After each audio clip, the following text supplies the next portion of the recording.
Federica, can you introduce yourself, maybe?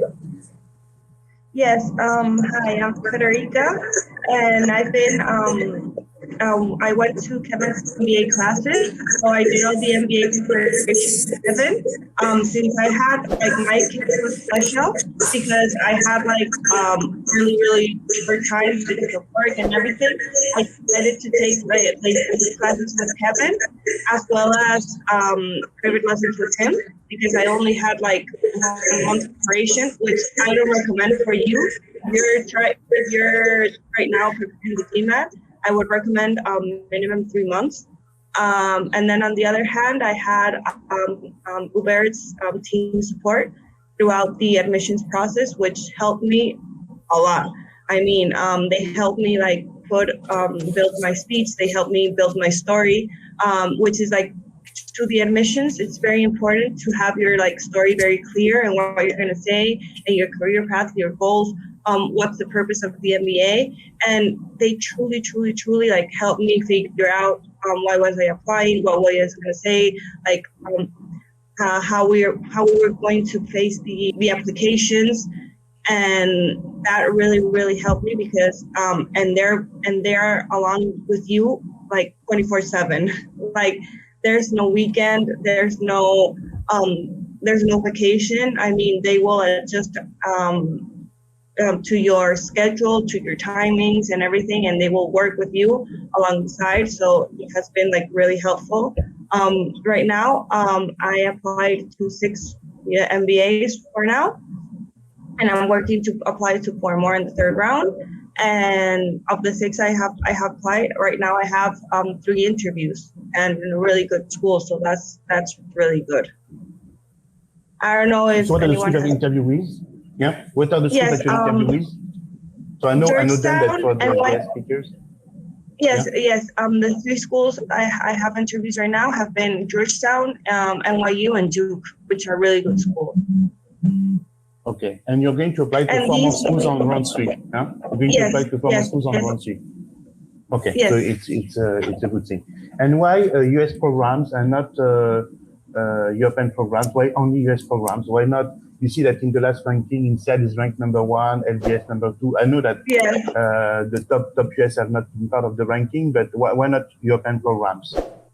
Me, I want US more because of a personal issue than for saying which school is better. I mean, almost half of my family is in the US, and then I also have a US citizen passport, so I want to have try out a professional experience there in the US a couple of years. I don't know how many right now, and I think the best way to go there is by doing an MBA, and I think it's a great opportunity right now. I have 7 years of experience in a consulting firm, and I've been mainly here in Europe, so I really want to go to the US. It's more a personal decision because as Hubert said, there are also great schools here in Europe. Yeah, of course, as you know. So the other question that I have for you is that you're going to tell me about the test preparation, because you, of course, as an American, did you have to take the TOEFL, by the way, in American? Yeah, they asked you to take the TOEFL? No, they haven't. Yes, they haven't asked me to take the TOEFL because I have a dual citizenship. So since I have the American citizenship, it's a TOEFL waiver. Oh, you got the waiver. Okay. So can you tell me about your approach, because it shows you how we have to strategize. Because what you have to understand is that if you join MBA Center, we'll always try to find a way to get you in. Okay. For instance, sometimes I was talking to an Indian student, for instance, this morning. I took care of his sister, and I told him, look, if you don't get in, he wants to study in the UK, so we chose, for instance, schools that do not require the GMAT, like the Warwick Business School, like City University, etc. So how have we strategized with you? Can you explain to the students how we have strategized also the test issue?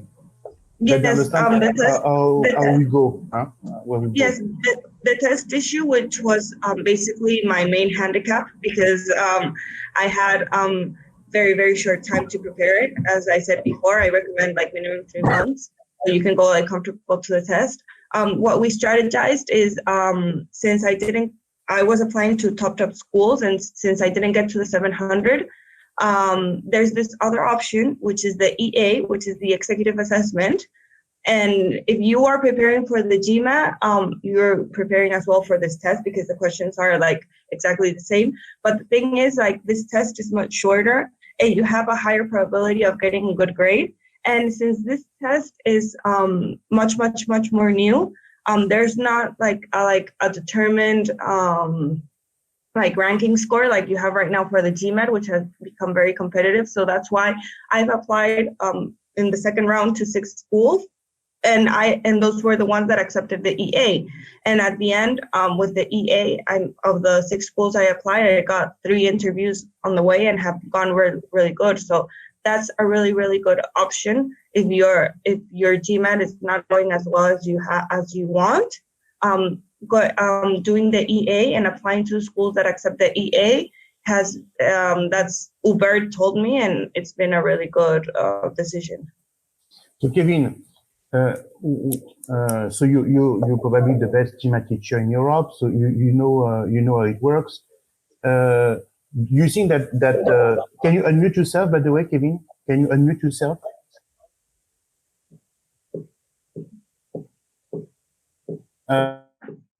No.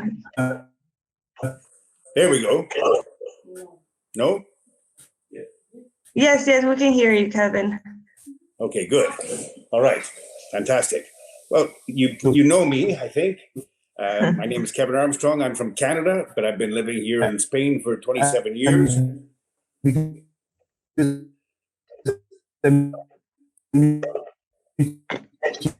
Because there was a terrible echo.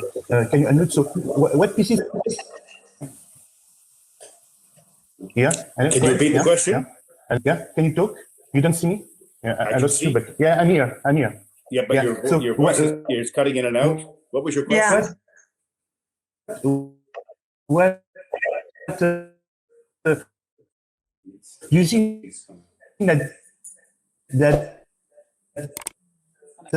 that she was right? Rika was right. I'll connect. Hello? Can you talk, please? Because I have to reconnect. Hello? Yeah. Can you hear me, Kevin? Yes, I have a problem with my connection. So do you think that she was right? Because I'm still at home. Do you think that she was right to make this switch from the GMAT to the EA? Do you think she was right? And is it something that you would advise? Oh, certainly. I mean, if you can't get a GMAT score that's within I would say the 80% range, and that between the 10th percentile and the 90th percentile of the accepted scores, it makes sense to try another exam that maybe it doesn't figure so much in their rankings. So trying the EA is a great option for schools that admit it. Sure, we've had a lot of success stories with that. Yes, I remember that the first one that we had was with Alejandro Quiroga. I don't know if you remember. So we did that with Alejandro Quiroga, but he was for an executive MBA at that time. Okay. So Kevin, what would you advise? Just a month ago, I had a student get into Columbia Business School with an EA score of 153. Wow. Now, I don't know what that would translate to on the GMAT, but it's not a very high score. Yeah, it's like 550, something like that. Yeah, 550. Yeah. Alors, that's good because he had a great profile, but the EA is often a backdoor. Yeah. But of course, it's not something that we advise. Of course, you have to prepare the GMAT because you never know what can happen. But of course, you have to be.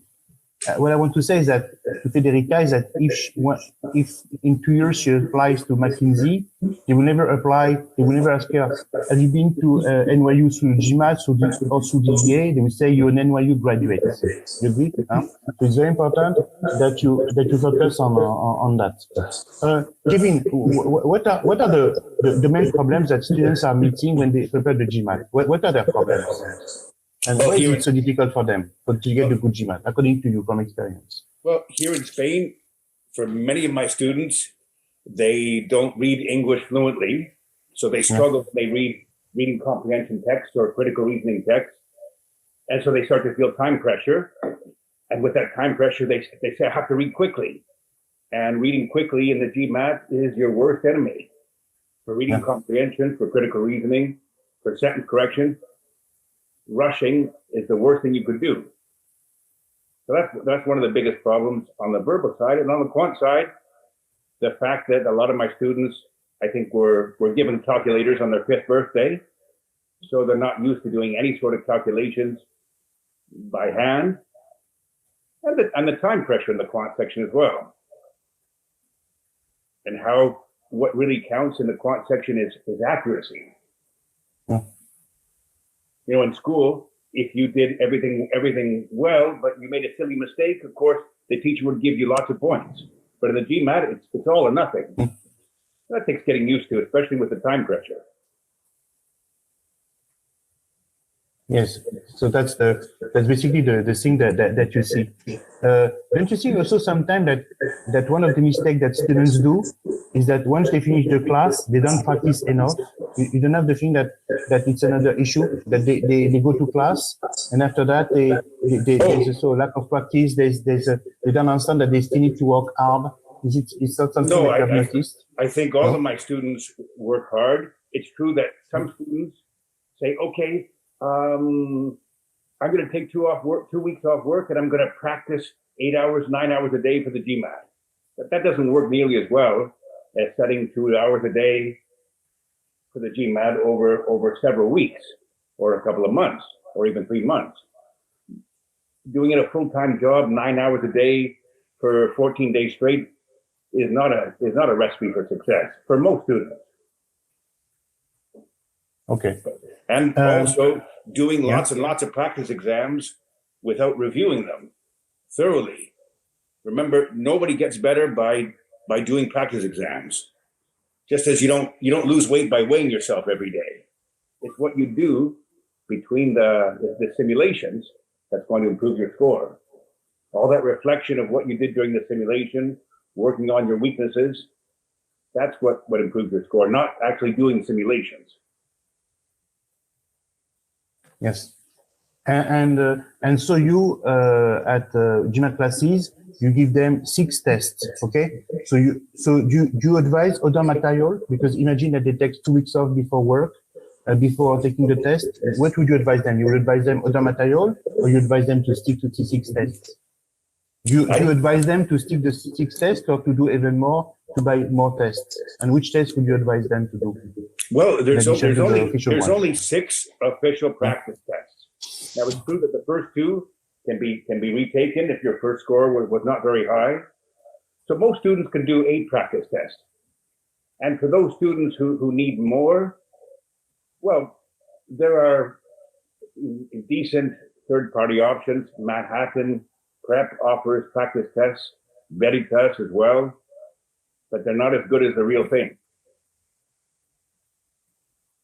Yes, of course. So the other question. So Federica. So Federica.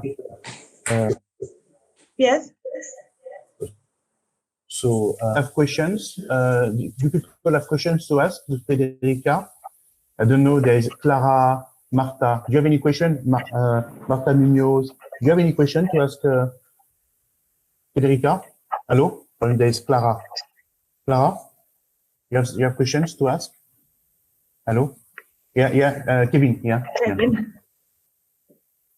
Yeah. Because I know that. Yeah, if you can unmute yourself, Kevin. Oops. Yeah. Unmute yourself, yeah, unmute. You're muted, yeah. Now I'm okay? Yeah. All right. Yeah. I was wondering if you could give me some feedback from admissions and of different MBA programs regarding the integrated reasoning section. How important was IR? How important was it for you, Federica? I think it was important for me because I was also focusing on doing the EA, and in the EA, it's really important, all parts. And I think, I don't know, because they don't tell you like what part of the exam they look for more. For example, the programs I know, what I read is like they take a really good importance on section. what you have, but every time more, and especially because the EA, integrated reasoning, is equally important for your core. Okay. Yeah, because of course integrated reasoning is a big part of the executive assessment test. Yes. And as you know, on the GMAT, it's not part of the GMAT. It's a different score. But of course, on the EA, it is part of the test. And I have a student, for instance, who prefers the GMAT to the EA because she doesn't like integrated reasoning. Okay. Do you have any questions? No? There's Clara, Marta. Do you have any questions? Do you have any questions? Santo, yes, go ahead. Yeah, my name is Jaime Santo Domingo. I've got a question for Federica. If that's okay with you, could you tell us a little bit about your professional experience so far? Yes, of course. My professional experience is I've worked in the same consulting firm. For those who live in Spain, probably know which one it is. It's Management Solutions. And since I've been for almost 7 years in Management Solution, I've had the chances to travel around. I did projects in Chile, in the US, and then here in Spain. And so like my case is a little bit like borderline between doing like the full MBA program and the executive MBA program. But I wanted to go to the full MBA program. And through my background, I've been working especially with data analytics, data science, strategy, mainly focused in the financial sector, especially throughout modeling and And right now, I'm basically focused in the banking regulations, especially in credit risk. So I don't know if that's enough, or do you want me to tell you more about my professional? Oh yeah, that's fine. That's okay. Thank you. Okay. Okay. So according to you, Federica, you have been quite successful with interviews at NYU, Duke, and Georgetown. Why have you been selected? Why such a great success rate? According to you, why did they like so much about your profile? I think what they liked most when I've done my interview is that I had like my story built already, which was what you and Hubert mainly helped me do and throughout the admissions, because mainly what they want to do is like get to know you and get to know like if you fit the school. So also since those are the schools, because when we just started Hubert, we discussed like what schools do you want, where do you want to go, and the first thing you do is like get to know me, and based on that, you help us select like, okay, I think you fit in this school. So I think that everything went well because I already had like that homework done, as if we can say that, like I had like my speech done, like where do I want to go, what do I want to do, and also like based on your personality, like because it's like an interview, they will ask you for your goals, your professional experience, like what you've done, why an MBA, but also they will ask you a lot about soft skills, like how do you feel yourself, what do you think are your like best traits, like what do you think are like your least best qualities, it's a mix of everything. Okay. So basically that's it. So you told us that you didn't apply to European programs, and I understand why, because basically you're Spanish American and you have two nationalities, and we can understand that probably from what we read, I don't know what Kevin would advise because he's North American, but probably the situation of North America after the COVID situation will probably better, the economic situation will be probably better in Europe than what it will be in the US and what it will be in Europe. So of course, one of the piece of advice that you can give to someone is that try North America, because the way the US are managing the crisis seems to be more optimal than the way we do. And it's very simple. The US is supporting small and medium companies. It is not the case in Europe. Okay. So what are your career goals? What do you aim to achieve once in the US after the MBA? Me? Yeah. Oui. Yes. Well, what I've done, like what I talked about previously in my professional experience, I've been like these past years, like very, very dedicated in the financial sector, but mainly dedicated in the banking, like very strict sector. And right now, due to COVID, like we've seen like everything is like advancing like a really, really fast steps, and especially like digitalizing everything, and like people are in need for like new services.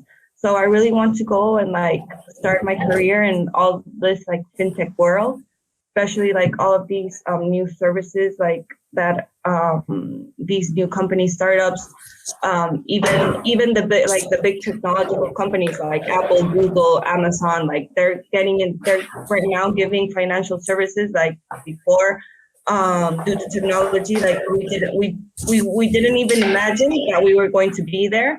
And right now, I want to learn more from that like new innovative agile part, and not more as like the banking regulated stiff part.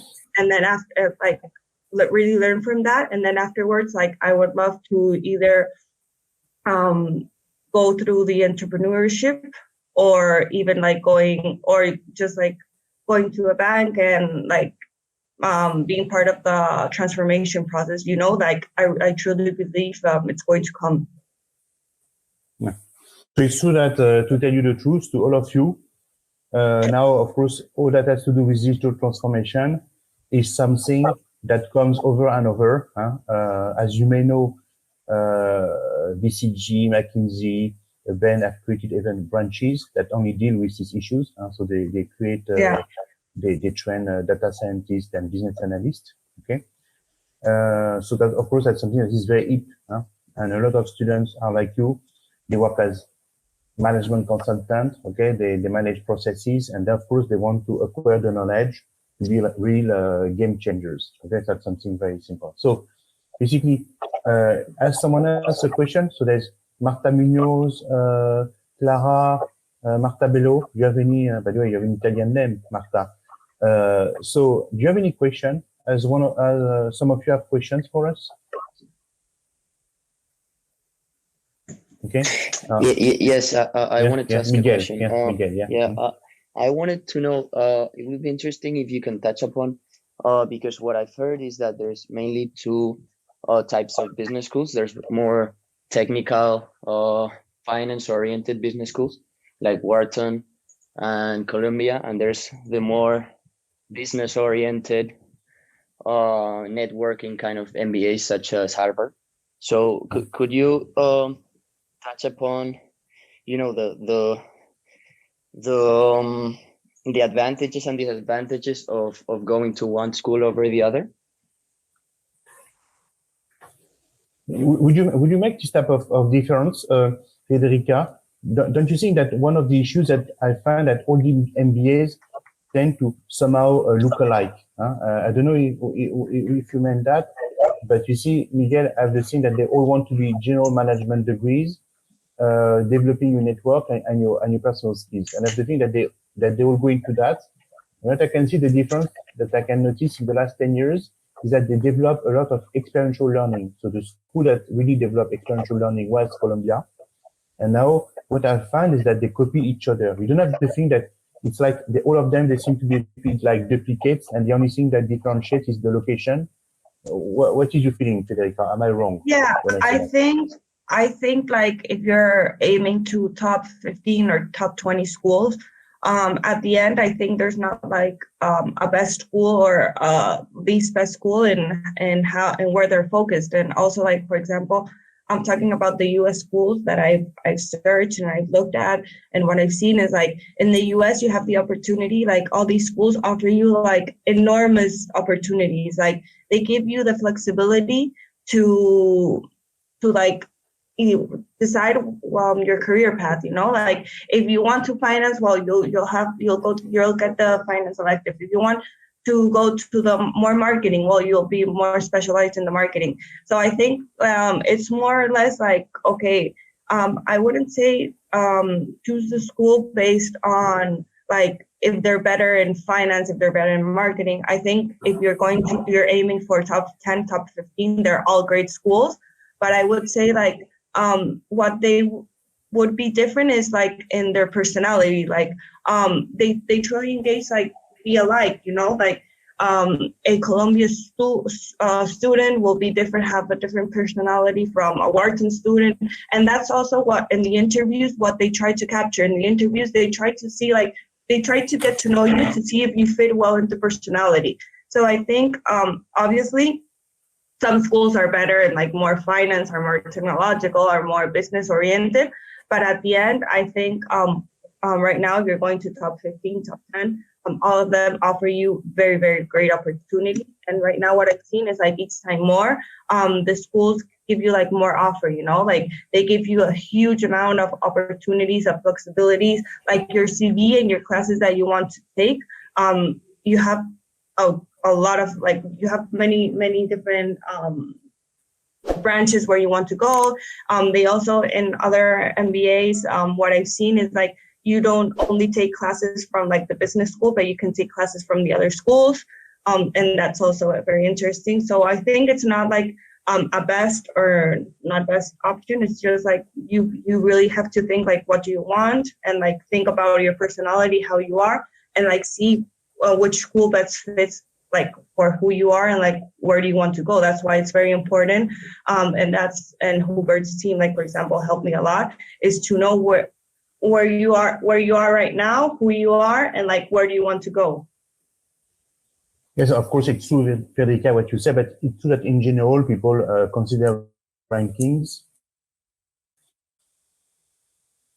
and the rankings. The location seems to be an issue as well, and also scholarships. But I've noticed that even if a student, for instance, get a scholarship with NYU and then accepted at Wharton, he or she will go to Wharton because of the ranking. So they're ready even to make more debts, to go into debts because of the image, the things.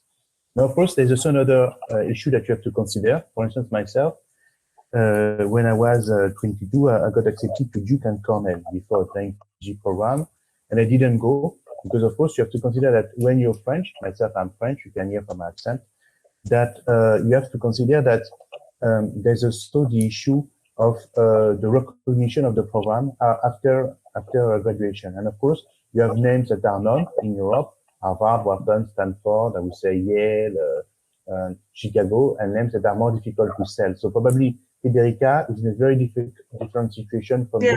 In Dutch is American, and you see when you are American and you graduate from Duke, it's already an elite school. It's a top 12 in the US. You can get any job. It's true that if you're Spaniard and you have to go back to Spain or to France or to Europe, the recognition and the network of the program is something that you have to take into consideration. And that's something that Federica will agree. Being American, she has probably a different approach from yours. So what you have to consider a lot, it's also the career services. Okay, as you know, some schools have somehow weak career services. Fais pas de bruit, s'il te plaît, je te donne un séminaire. Quelqu'un s'enregistre. So some schools have very weak career services, and that's something you consider. For instance, INSEAD, as you know, so to mention a European school that I know well, is ranked number 1, and their career services is far from being strong. Okay, so that's something that I will really also consider. How much can they help me after graduation? Okay. And also what you have to consider is that the 2-year program is key in terms of placement because you have the summer internship, okay? And the summer internship will allow you on your one to have an interview and to have a placement for like 10 weeks in a company. From that, get a job offer and start year 2 more relaxed, okay? The problem of a school for 1-year program like INSEAD, and of course I have difficulties understanding why they are ranked so high. Because the 1-year program is a real problem, okay? Because if you miss, imagine that you graduate in June 2021, I'll let you imagine how difficult it's going to be to find a job, okay? Also, the advantage of going to the US is that you will have access to the global market. Whereas when you apply to a program like London Business School, you only have access to the UK market in reality because the school has a network that is pretty weak outside London. Okay, I would say that probably the biggest edge, the biggest advantage, the biggest asset of a US program is that US programs are recognized worldwide. If you're a Wharton graduate, You can go in Japan, in China, in South America, in Argentina, in the US, of course, and the school is known, okay? If you're an HEC graduate or a London Business School graduate, it may be a bit more difficult, huh? Okay? So that's something that you have to consider. Last question, because I know that you have your class starting soon. Do you have any question to ask? Clara, Marta, any question to ask? Jesus, no question. So basically, I think that you're going to start your class pretty soon. So I would like to give you how do you know which schools are good and which one are bad in career services. Yes, to know which school, we are publishing a research and we have internal research, so we can tell you about this, huh? Because there are internal rankings, so students rank schools. So we have access to this type of rankings. So we know pretty well. We know, for instance, for the US, the best career service is Wharton. Okay, and some schools say, okay, for instance, Harvard, it's not super strong, but it's okay. You're an Harvard graduate, so you use the network, which is true. The Harvard networks work pretty well. So before you finalize, I would like to give some piece of advice and to make a summary of today's meeting. So first of all, the first hurdle that you're going to meet in your application is the GMAT. For sure, if you get a 600, or if you get a 650, or if you get a 700, you will not be able to target the same type of schools, okay? And you have to see that the GMAT is the most important part of your application, okay? It's an element that will determine success or failure. Okay, I'm not saying that the GMAT will allow you to get any type of schools, but if you consider Federica with a 750 or Federica with a 650, the outcome will not be the same. First of all, so the GMAT will be the first hurdle. As Kevin said, with reasons. Okay, you have to practice regularly, maybe not daily, but it's better to even practice like 1 hour per day than practicing 10 hours just on Saturday. Okay. So, of course, you practice, I took notes from what he said. You improve by taking practice tests, but taking practice tests is not enough. You also need to correct and review them carefully. And I know that Kevin gives you 4 hours of prior tutoring, and you should use these 4 hours. I don't know, he's not there, but you will probably agree. You should use these 4 hours to review the test with him. And really, I think from what I've seen, he's taking 1 hour per test, which is, of course, what you need. Kevin said that you should not wait the last 2 weeks before taking the GMAT before preparing seriously. I will say the same thing, but what I've noticed, that I don't know what you have done, because I think you have done that, Federica, but something I will advise you. I will say, yes, it's true, but at the same time, it would be good that you take 2 weeks before the GMAT, okay, so that you take 1 test per day, okay? And I've noticed that some of the students that we follow, at the end, they tell me, for me, taking the GMAT is like having a cup of tea. Okay, it should be something that you do very, very easily, okay? So what did you do, Federica? Did you take like 2 weeks off before the test, or you agree that this time is to get rested, to get extra practice is essential? Yes, like, as you know, like if you work at a consulting firm, like for example, and my project was like really demanding, like I was working on the weekends, so I didn't have that much time. So basically what I did is like, I agreed, I got an agreement with my company, and like the critical month, which was for me December, because I had to apply in January.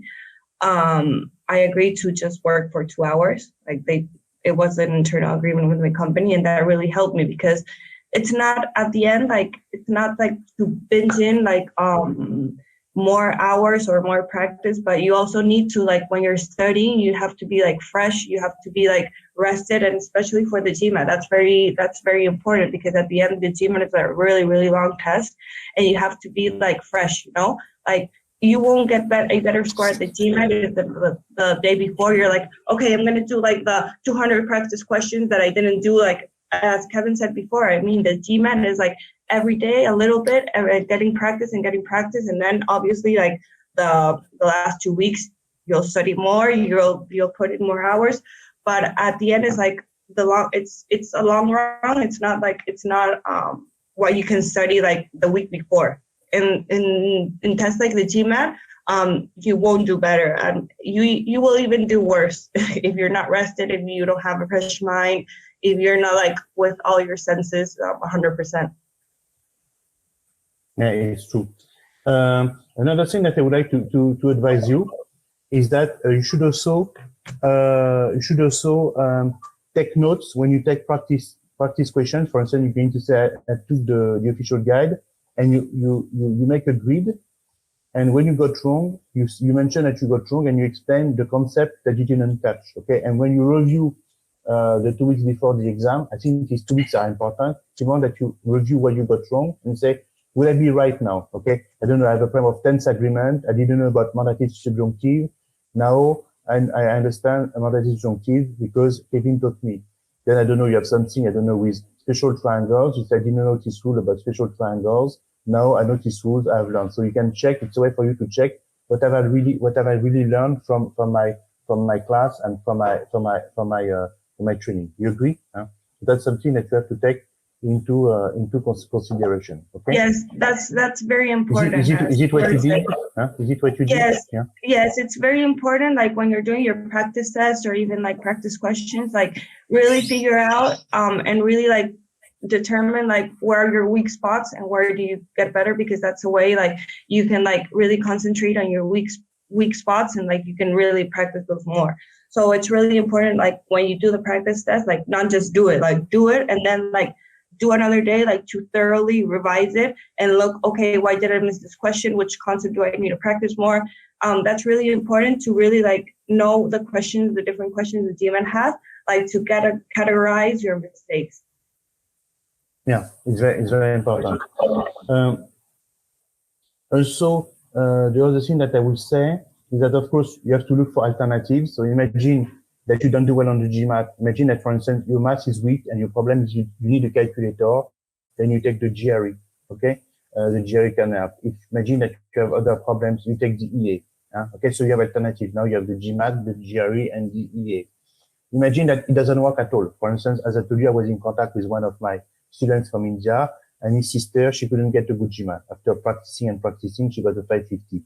Then we switched to the IGAT, and she has applied to Instituto Empresa. Some people say, oh, Instituto Empresa, it's not like INSEAD, like LBS. Now she got a job offer as an investment banker in India, and she's going to be moved to the US as an investment banker. Okay. Before she was working in family business as an accountant. So the MBA, even though it was IE, was a big plus on her resume, and she would have probably the same salary as a Wharton graduate. Okay. So top at the same time, you have to understand that it's you who will make the difference as well. The prime is important, but if you're good, you will make it, you will make the difference. You just need to have the degree. As a friend used to say to me, get the degree that opens the doors and that gives you an interview. Okay. And then once I have the interview, I will make the difference. Okay. Now regarding for the admission process, as you know, schools will consider 6 points. So first of all, they will consider your intellectual and academic skills. It's the most important thing. Okay. So your grades, your GMAT, the quality of the university. Second of all, they will consider the quality of your professional experience, how fast you have, so are you a fast tracker? Are you a slow mover? The name of your company, etc. Of course, if you work for management solution like Federica, it's much better than working with your father in the supermarket, even though it can be a difficult job. But of course, in terms of prestige, of recognition, of assessment, it's not the same. Simply because they cannot assess what you're doing and what you have learned. Then, of course, your leadership experience is important, even though it's not the most important. But of course, your ability to change things. It's important to impact things, to impact people and organizations.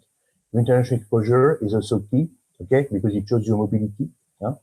Then I would say the right fit with the program. Okay, that's what Federica said. Okay, you fit for the program, but do they believe that you fit for the program? For instance, Harvard is a great school. You have to be to know that if you go at Harvard, you'll be in a very competitive environment with people who are not as friendly as you can imagine. Okay, so you're going to have to swim with sharks. Are you ready to swim with sharks? Maybe you can say you got to be in a more collaborative environment. I prefer the work and atmosphere. I prefer to be in the Silicon Valley, to be in a more entrepreneurial environment with people who have crazy ideas. It's not my style. So you have to see where you fit and what they think that you can fit. And finally, of course, the quality of the project. Of course, for instance, if you apply to INSEAD, you work as an engineer, and you say that you want to work as an investment banker, it's unlikely that they take you because they know it's impossible that after 1 year MBA, you can make such a career switch. So it will really depend on the project. So be careful. And for instance, US schools may not select you because they believe that the project that you have is not convincing. So how do we do that? I spoke with many admission officers, and of course we have students who fail, and asking them why they did not take the student who had a great GMAT, a great credential. They told me we didn't like his project. So of course, for instance, if you apply to London Business School and if you say anything, and I think that they will not really care because they will say, yes, the profile, he will learn and he will adapt to the current market. Okay.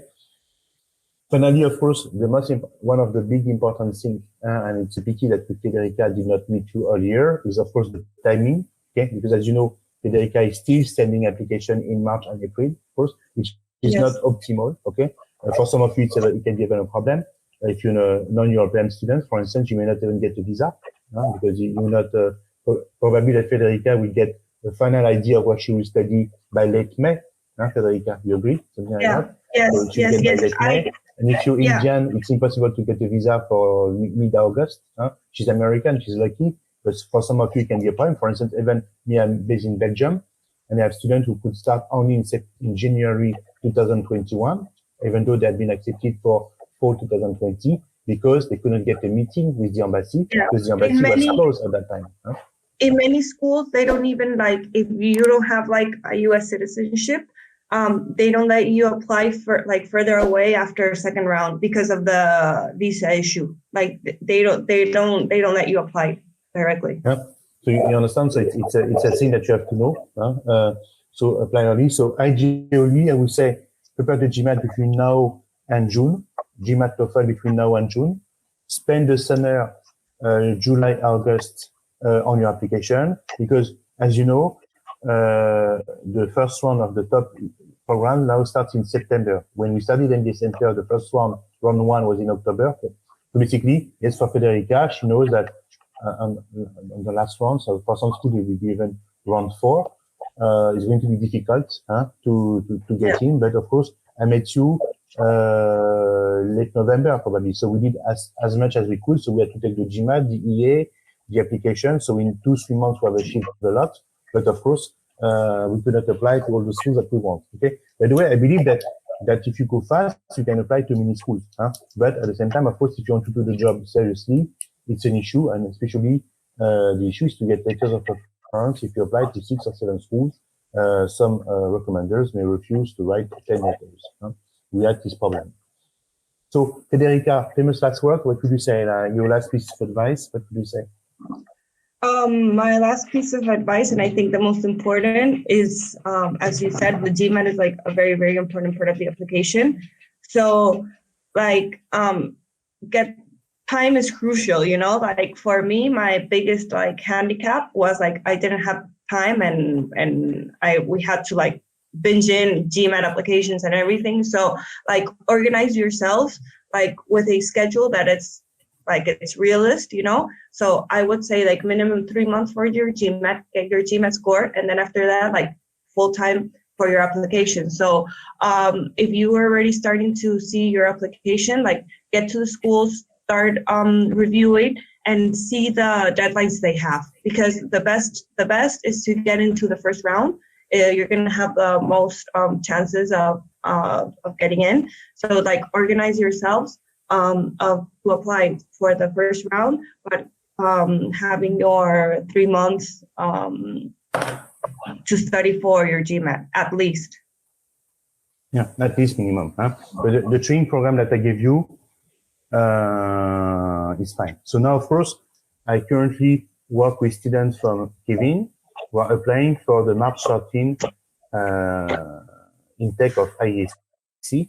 Okay, but they will apply to IAC only. IAC is not as selective as Wharton. Okay, and of course, you can apply to IAC even later on. But of course, this thing can work with some European programs, but not if you're serious about studying in top US programs. And what I've noticed is that in Spain, a lot of you want to study in the US. For instance, me, I live in Belgium, and my Belgium students, they do their MBAs in Europe. I have very, very few.